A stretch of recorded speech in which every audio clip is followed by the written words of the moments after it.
Quem está feliz com Jesus aí? Glória a Deus.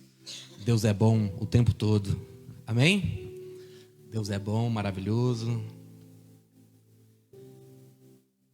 Ele é tremendo. Aleluia. Um dia desse que passou, o pastor Du estava ministrando. Quem que é o seu modelo? Quem você tem inspirado, né? Tantas pessoas influenciam a nossa vida, de várias formas, de várias maneiras. Segundo algumas pesquisas aí, nós somos a média das 5 pessoas mais próximas de nós. Aí você vê o balanço que dá, né? Porque as pessoas, de uma forma ou de outra, influenciam e são influenciadas. Sim ou não? Sim.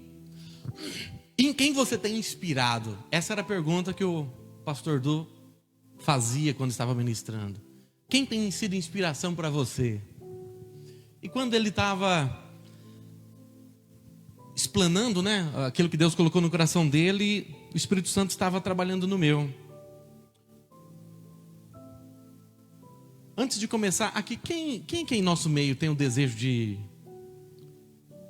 pregar, de falar da palavra do Senhor? Levanta sua mão assim. Quem tem essa disposição, esse desejo assim, eu quero aprender, eu quero pregar um dia, mesmo que você não saiba hoje ainda. Quem? Deixa eu ver de novo. Vem cá, grandão, faz favor. É você mesmo. Chega aqui, meu amigo. Vocês vão me ajudar a pregar. Pega 2 cadeirinhas, bota do lado aí. Com a sua cabeça, por quê, irmão? Oxe. Senta aí do ladinho aqui, ó. Tem um outro microfone, pastor, para me auxiliar aqui? Fica tranquilo, perguntinha fácil. Vocês são homens de Deus. Vão me ajudar hoje aqui. Você que trouxe a sua Bíblia, por gentileza, abre comigo em Mateus 11, a partir do versículo 28. Foi isso que Deus colocou no meu coração. Quando o pastor Du estava ministrando, quem tem sido inspiração para você? Na hora o Espírito Santo colocou esse versículo no meu coração. E naquela hora nasceu o que eu quero ministrar hoje. O que diz a palavra do Senhor? 11, 28. A partir do 28. Fala oi. Saúde da igreja aí, irmãos. Aí, grandão, sua vez. Não está ainda, não? Tem que ligar o botão aí. Não, só aperta. Fala oi. Oi. Aí, Leozinho. Paz, igreja, boa noite. Alô. Opa. Graça e paz a todos. Beleza. A equipe está formada por aqui. O que diz aí a palavra do Senhor? Venham a mim, todos os que estão e... Aí tem algumas estão cansados e sobrecarregados. Outras estão cansados e oprimidos. E eu vos darei o quê? Descanso. Outras versões está diferente. A minha está assim. Venham a mim todos vocês que estão cansados e sobrecarregados, e eu darei descanso a vocês. Tomam sobre vocês o meu jugo e aprendam de mim, pois sou manso e humilde de coração, e vocês encontrarão descanso para suas almas. Pois o meu jugo é suave e o meu fardo é leve. Muito bem, aqui tem algumas palavras-chave, como li aí. Numa outra versão, a maioria delas aí está: tomem sobre vocês o meu jugo, tomai sobre vós o meu jugo. Esse jugo, ele está querendo dizer numa outra versão, ela pode ser traduzida como: aceitem minhas orientações, aceitem o meu ensinamento. Esse é o jugo que Jesus estava dizendo. Tomai sobre vós o meu jugo. Qual era o jugo de Jesus? O que Jesus veio fazer aqui? Nos ensinar, orientar. Na sua opinião, meu querido Wagner, o que é orientação? O que Jesus estava querendo orientar para nós? O que vier no seu coração, vai falando aí. Passar para a gente, acho que a visão de um caminho certo, chegar próximo ao Pai, viver uma vida reta, correta, de certa forma justa. Muito bem. Na sua opinião, Léo, essa orientação, esse jugo que Jesus estava tentando transmitir para nós, essa orientação, esse ensino, Ele queria mostrar o caminho. Era melhor obedecer do que se pagar o preço. Pois se seguimos o caminho de Deus, teremos a salvação e não passaremos perrengues, provações. Pois Ele sempre falava que no coração do Pai estava cheio. Sabe? verdade. Ok, muito bem, então isso é o que Jesus estava tentando transmitir nessa passagem. Ei, você que está cansado, você que está sobrecarregado, você que já tentou de todas as formas, de todos os jeitos, mas as coisas não caminharam. Porque é assim ou não é? Quando nós fazemos do nosso jeito, traçamos às vezes as nossas estratégicas, pode dar certo, mas pode também não dar certo. Sim ou não? Mas para uma pessoa se tornar frustrada, né? Sobrecarregada, certamente não deu certo. E ele está falando assim, Wagner, em outras palavras: ei, você tentou da sua forma, você tentou do seu jeito e não conseguiu?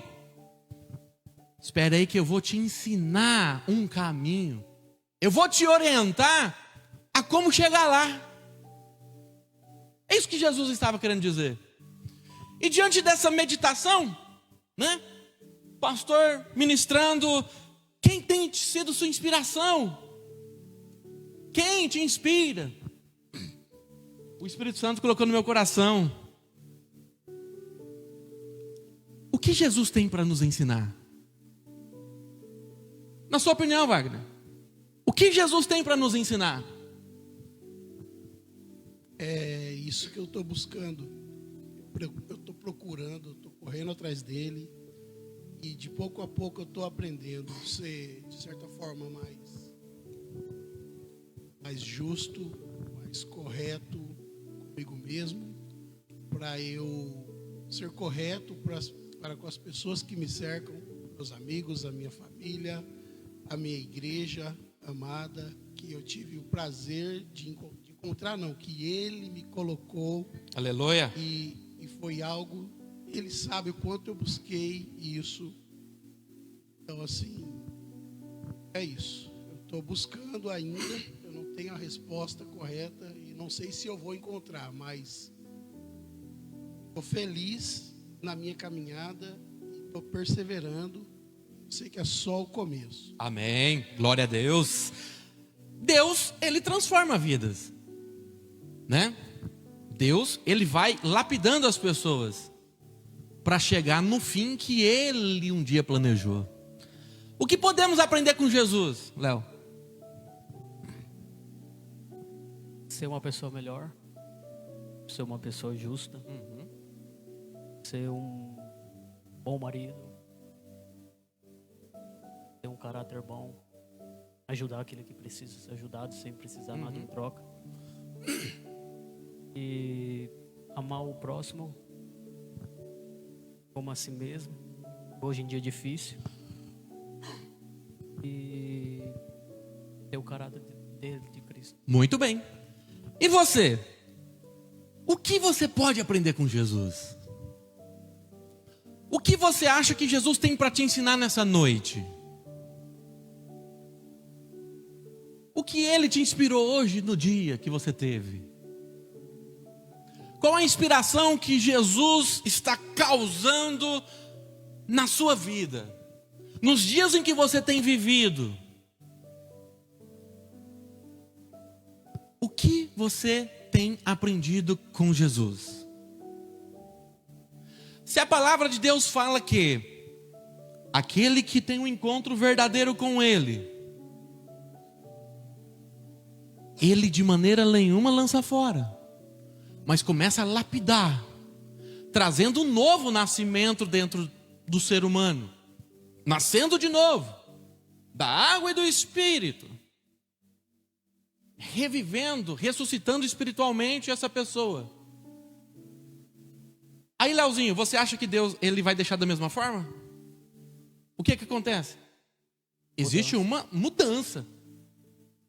E o que temos aprendido com Jesus? O que a palavra de Deus fala para nós? Se estamos em Cristo Jesus, o que somos, Wagner? Fala no microfone. Nova criatura. Você é o pregador da noite. Nova criatura. Léo, as coisas velhas Se passaram, se foram. já se foram. E o que acontece então? Se as velhas se foi, Wagner, o que acontece? Novas chegarão. Novas, tudo se faz novo. Então o Deus que nós servimos é um Deus de provisão, é um Deus de transformação, é um Deus de novidade de vida, é um Deus de coisas novas. Diga assim: Deus é um Deus de novidade. Aí vem uma pergunta: se Deus é um Deus de novidade, o que você tem aprendido com Ele? Alguma novidade? Qual é a boa de hoje? Qual foi a boa experiência que você teve com Ele nessa novidade de vida? Estão comigo aqui ou não? Se somos novas criaturas, se estamos ligados no trono, deveremos receber o maná, a porção diária de cada dia, da presença do Espírito Santo em nós, a revelação da tua palavra. Qual foi a boa experiência que você teve com Ele hoje? E assim, deixa eu falar, não é que Ele vai aparecer numa sarça ardente como apareceu para Moisés, para você. Não é que Ele vai aparecer numa grande luz como apareceu para Paulo. Paulo, porque me quer? Não. Sabe por que as coisas passam despercebidas? O que você acha, Leozinho? Por que as coisas passam despercebidas no dia a dia nosso, que não temos essa contemplação da novidade de vida? Por que você acha? Viver no automático. Vivendo no automático. O que você acha?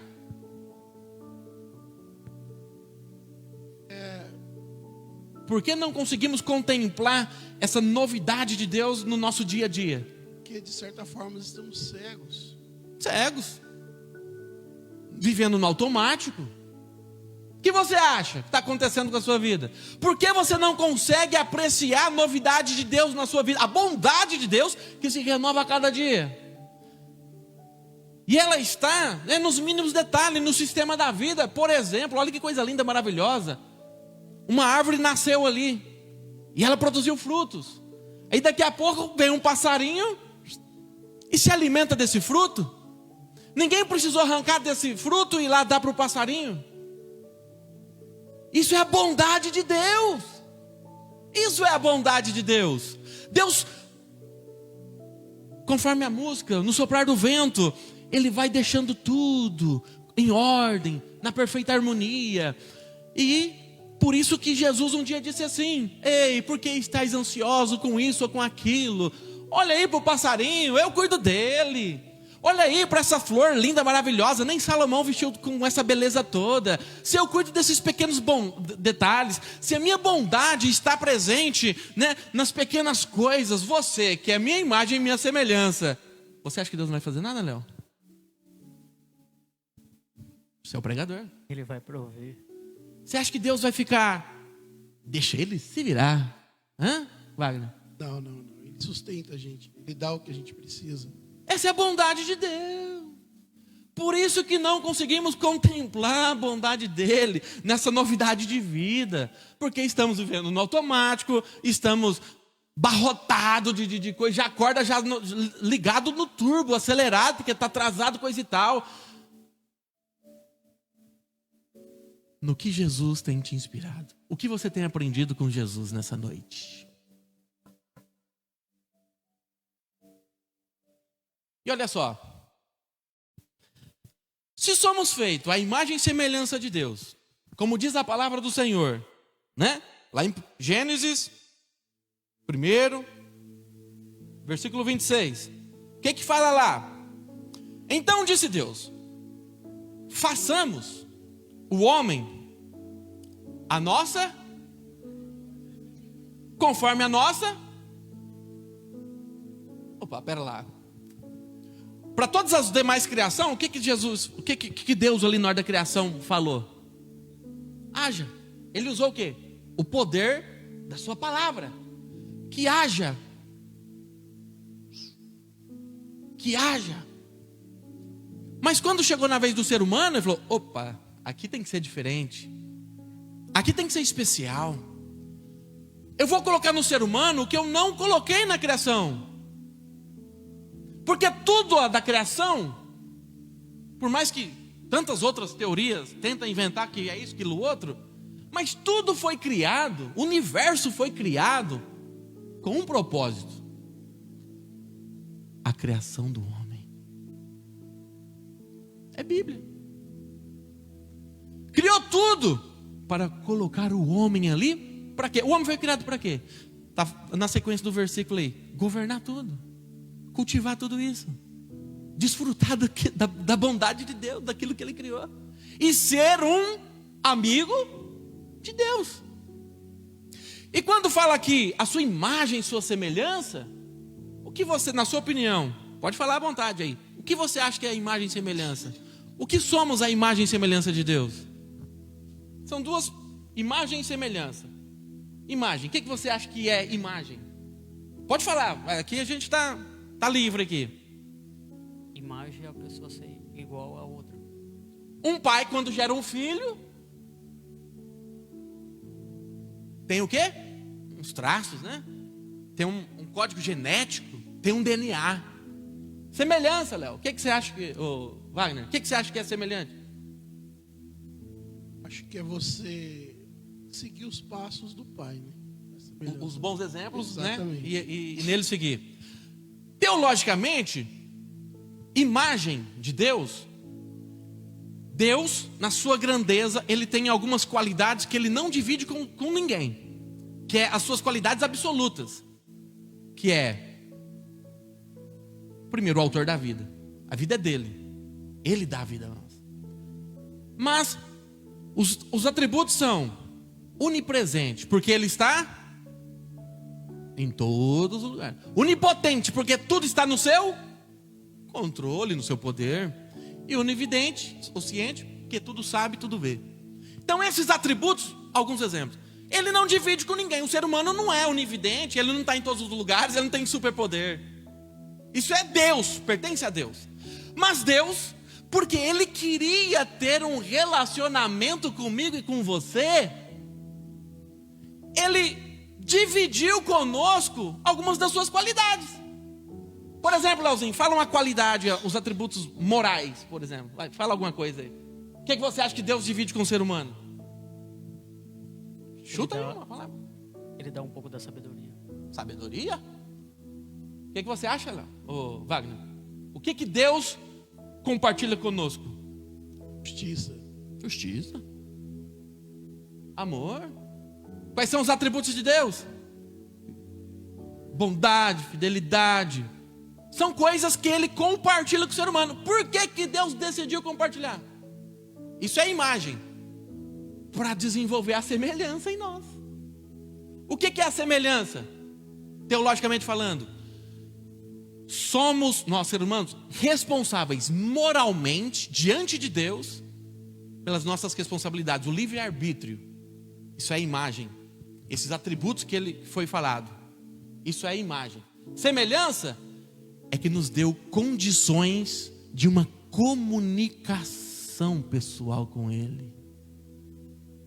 Isso que nos faz racional é a semelhança. Então Deus, quando estava criando, criou o ser humano especial. Esse daqui eu vou colocar de mim nele. Adão e Eva, ali na sua plenitude, antes, né, da queda do homem, era imagem e semelhança de Deus. O ser humano era numa outra atmosfera. O ser humano não é como é hoje. Era num outro patamar. A palavra de Deus fala que na variação da tarde, no fim da tarde, Deus descia e passeava no jardim com eles. Você tem noção do que é isso? Você tem noção dessa intimidade de passear face a face com Deus? Assim era o ser humano antes da queda. Aí depois da queda, isso se rompeu. Aí, abre sua Bíblia em Gênesis capítulo 5, versículo 1, versículo 2. Vê o que está escrito aí. Gênesis capítulo 1, capítulo 5, Gênesis capítulo 5, versículo 1 e 2.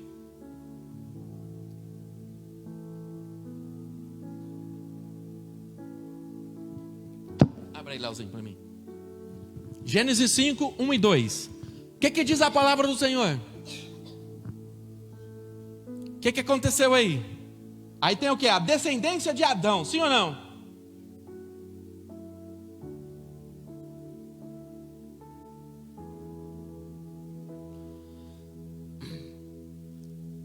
Enquanto vocês abrem aí, em Gênesis 1, 26, como eu disse, aqui está no plural: façamos a nossa imagem e semelhança.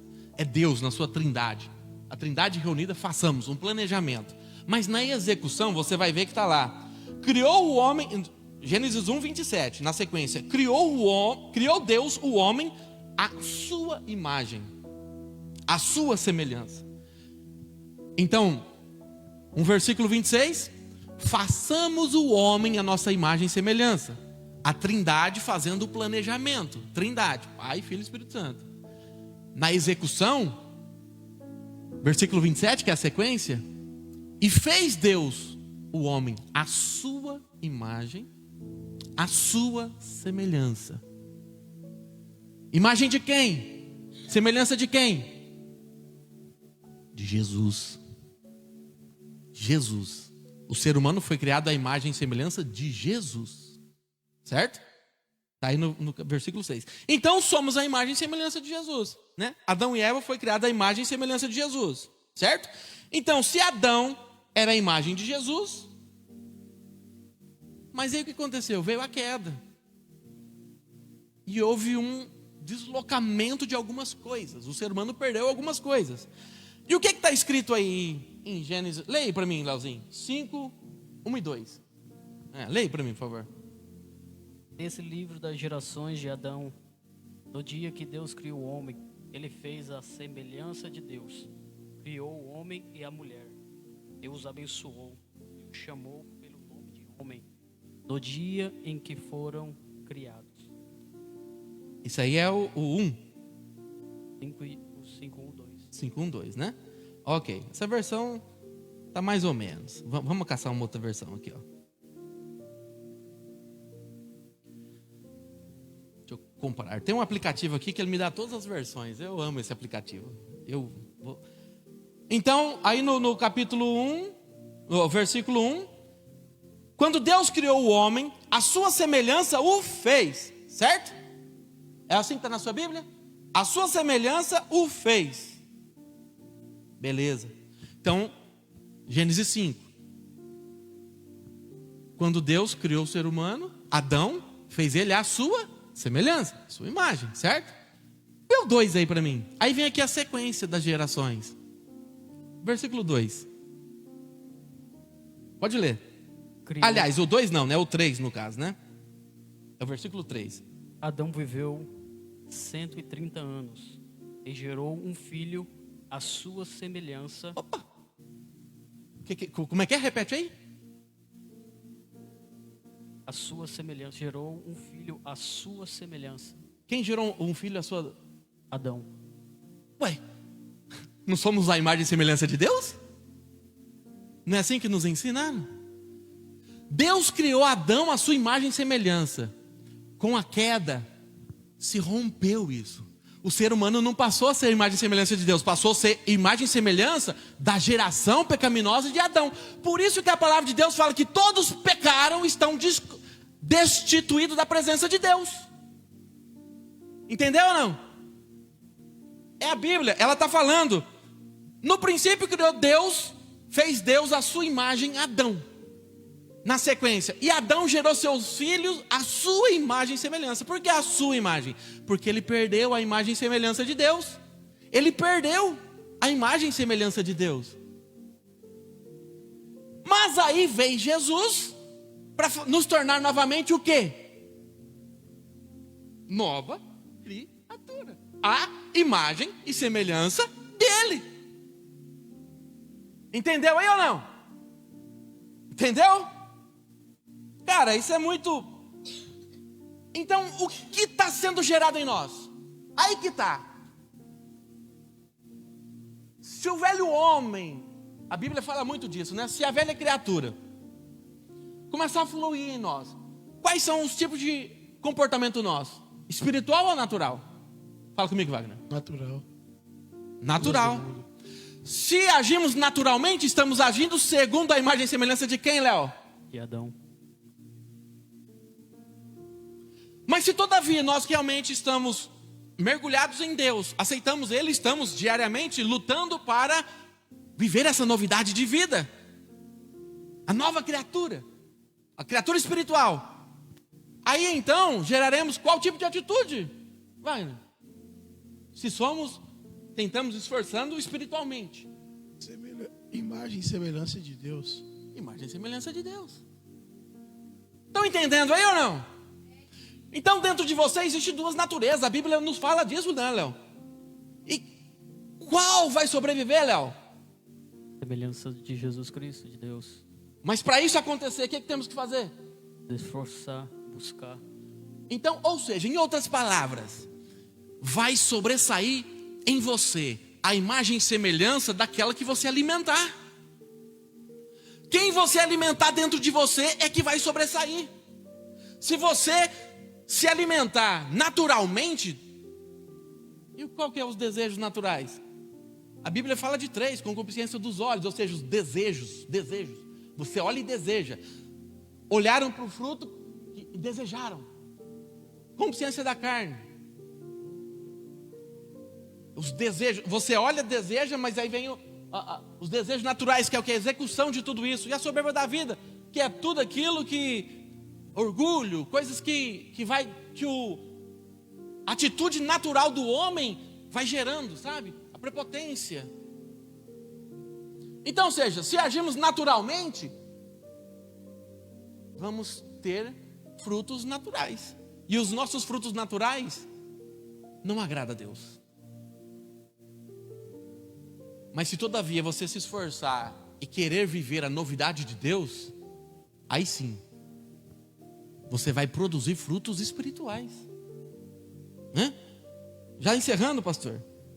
Então, Adão, feito a imagem e semelhança de Deus. Adão, com a queda, se destituiu dessa imagem e semelhança. Aí então veio Jesus para reconstruir essa imagem em nós. E quer saber o que fala em Romanos 8, 29?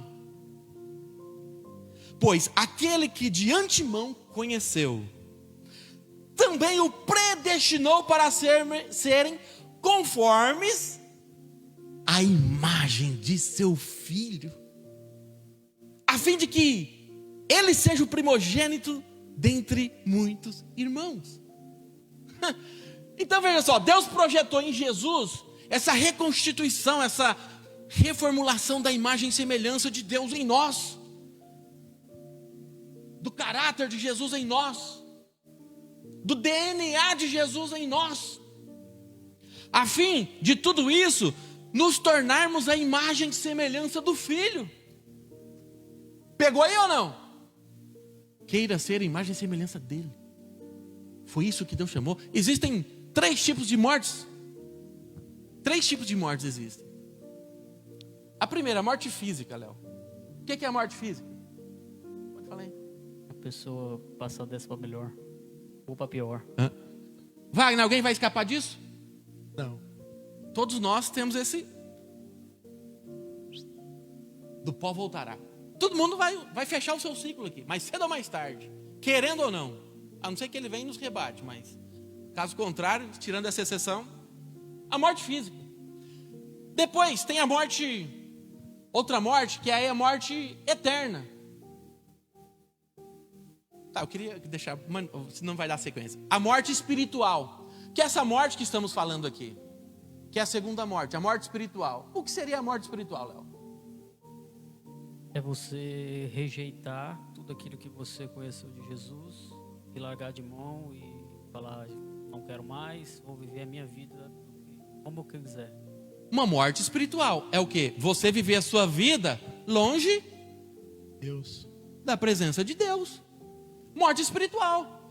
Todos pecaram e destituídos estão da glória, da presença de Deus. O que nos mata espiritualmente, Wagner? De viver conforme a gente quer, virando as costas para Jesus. Sim. Em outras palavras, o que nos mata espiritualmente? É o? Pecado. É o quê? Pecado. Mas pera lá, qual que é a definição de pecado? Você sabe o que é pecado? O termo da definição? Não sei. Sabe, Léo? É fazer o desejo da carne. Não, sim, também. É fazer o desejo da carne. Mas a palavra correta é errar o alvo. Isso é pecado. A definição de pecado, teologicamente. Você errar o alvo. Você tem um alvo para seguir. Mas se você errar esse alvo... E esse errar o alvo, que é se abundar no pecado, nos mata espiritualmente, nos afasta da presença de Deus. E é isso que Jesus veio fazer, nos religar novamente em Deus. Fazer essa conexão novamente entre nós, que estavam afastados, com o Pai. Isso que Jesus veio fazer. Nos ligar novamente. E depois tem a morte espiritual, a morte eterna, né? Que é aquele que chegar ao final do seu estágio, da sua vida, com a morte espiritual, então esse camarada vai passar a sua eternidade longe da presença de Deus. Essa é a segunda morte, né? A Bíblia fala que é a morte espiritual. A morte eterna. Vai passar a sua eternidade longe de Deus. Então era isso. Somos a imagem e semelhança de Deus porque Jesus decidiu nos resgatar, moldando novamente em nós, porque o pecado deformou essa imagem e semelhança. E muitas vezes a gente ainda dá aquela, porque estamos tentando viver conforme segundo o desejo do nosso coração, da nossa carne. Então qual que é o aprendizado de hoje, Léo? Buscar mais Ele. De que forma, Wagner, podemos buscar mais Ele? Vivendo a sua imagem e semelhança, plantando bem, para colher o bem, colher o amor. Como colocar em prática a imagem e semelhança de Jesus em nós? Tendo uma vida diária com Deus. Lembra lá no jardim, eu falei agora há pouco, quando Deus criou o ser humano, o que ele fazia todo final de tarde? Isso significa o quê? Se passear, desenrolar ali um momento. Isso é o quê? Um relacionamento, uma amizade. É isso que Jesus veio resgatar, mano. É essa amizade com Deus novamente. Jesus um dia disse assim: já não vos chamo de escravo, de servo, porque o servo, o escravo, não sabe o que o seu senhor faz. Mas eu vos chamo do quê? Porque lhes contarei os segredos do Pai. Deus quer que você seja não somente uma nova criatura, mano. Deus quer que você seja amigo de Deus. Amigo de Deus. Amém?